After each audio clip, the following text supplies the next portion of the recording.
पिछले कुछ दिनों में आपने एक टर्म खूब सुना होगा, वॉशिंग मशीन। बीजेपी की वॉशिंग मशीन। कांग्रेस ने तो बकायदा प्रेस कॉन्फ्रेंस करके वॉशिंग मशीन चलाकर भी दिखा दिया।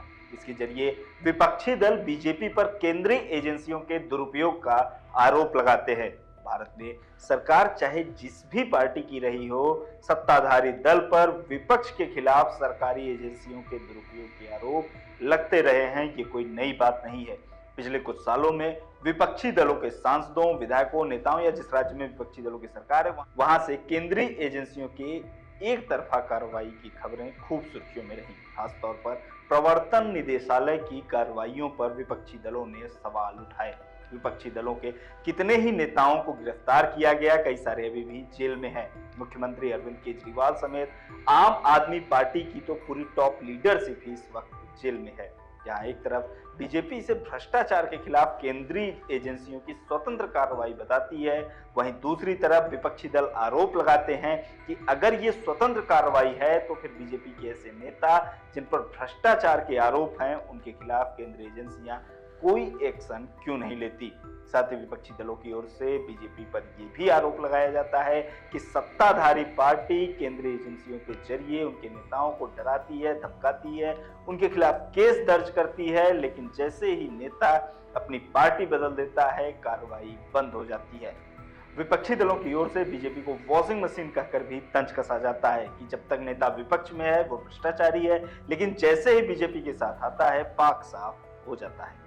विपक्ष के इन आरोपों को बल मिलता है अंग्रेजी अखबार इंडियन एक्सप्रेस की एक रिपोर्ट से। 3 अप्रैल को इंडियन एक्सप्रेस ने एक खबर छापी। इस खबर में 2014 से लेकर 2024 तक बीजेपी में शामिल होने वाले ऐसे 25 नेताओं की लिस्ट बनाई गई है जिनके खिलाफ भ्रष्टाचार के मामलों की जांच केंद्रीय एजेंसियां कर रही थी। इन नेताओं के बीजेपी या बीजेपी के सहयोगी दलों के साथ आने के बाद 3 नेताओं के खिलाफ जांच बंद हो गई और 20 के खिलाफ जांच ढीली पड़ गई। यानी 25 में से 23 नेताओं को बीजेपी में शामिल होने के बाद राहत मिल गई। इन 25 नेताओं में 10 नेता कांग्रेस से, 4 एनसीपी और 4 शिवसेना से, 3 टीएमसी से, 2 टीडीपी से, 1 सपा और 1 वाईएसआर कांग्रेस से। इंडियन एक्सप्रेस की खबर के मुताबिक चर्चित नामों की बात करें तो लिस्ट में पहला नाम अजित पवार का है। एनसीपी तोड़कर बीजेपी के साथ आए अजित पवार इस समय महाराष्ट्र सरकार में उप मुख्यमंत्री हैं। प्रधानमंत्री नरेंद्र मोदी और महाराष्ट्र के उप मुख्यमंत्री देवेंद्र फडणवीस खुले मंच से कई बार अजित पवार पर भ्रष्टाचार के आरोपों को लेकर निशाना साध चुके हैं। मुंबई पुलिस की आर्थिक अपराध शाखा महाराष्ट्र स्टेट कोऑपरेटिव बैंक में कथित अनियमितता की जांच कर रही थी। मार्च 2024 में इस मामले में क्लोजर रिपोर्ट लगा दी गई। इस मामले में पहले भी क्लोजर रिपोर्ट लगाई गई थी 2020 में, लेकिन तब अजित पवार कांग्रेस, शिवसेना, एनसीपी की महाविकास अघाड़ी सरकार में उप मुख्यमंत्री थे। ईडी ने क्लोजर रिपोर्ट को तब चैलेंज किया था। 2022 में सरकार बदलने के बाद फिर से मामला खोला गया।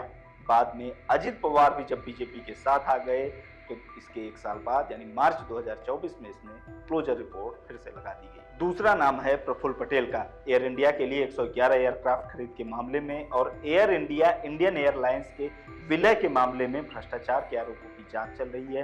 पूर्व नागरिक उड्डयन मंत्री प्रफुल्ल पटेल का नाम एफआईआर में शामिल है, हालांकि वो आरोपी नहीं है इस मामले में।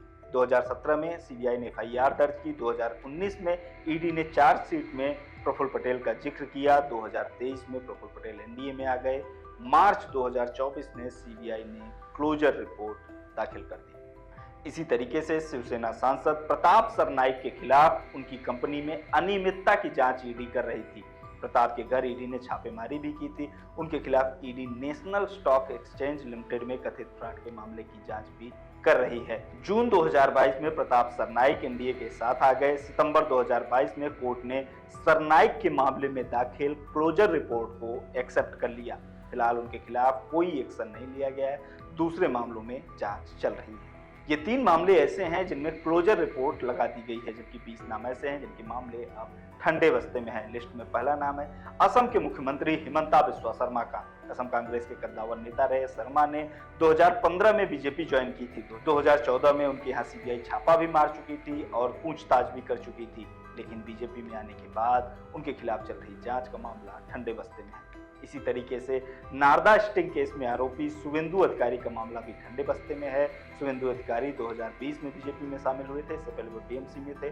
उनकी फाइल फिलहाल स्पीकर की टेबल पर पेंडिंग पड़ी हुई है।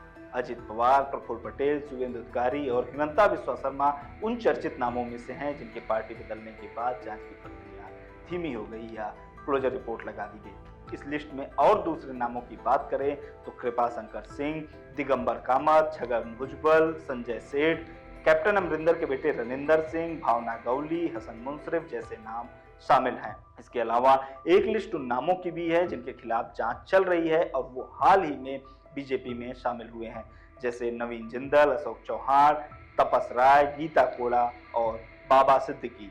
तो हमने आपको उन नामों के बारे में बताया जिनके खिलाफ जांच चल रही, भ्रष्टाचार के आरोप लगे हुए हैं और वो बीजेपी के साथ आए या बीजेपी के सहयोगी दलों के साथ आए और उनके खिलाफ जांच फिलहाल ठंडे बस्ते में है या कहें कि कई सारे मामले ऐसे भी हैं जिनमें क्लोजर रिपोर्ट भी लगा दी गई है। फिलहाल इस वीडियो में इतना ही। वीडियो के बारे में आपकी जो भी राय हो कमेंट बॉक्स में हमें जरूर बताएं। देखते रहिए लोकमत।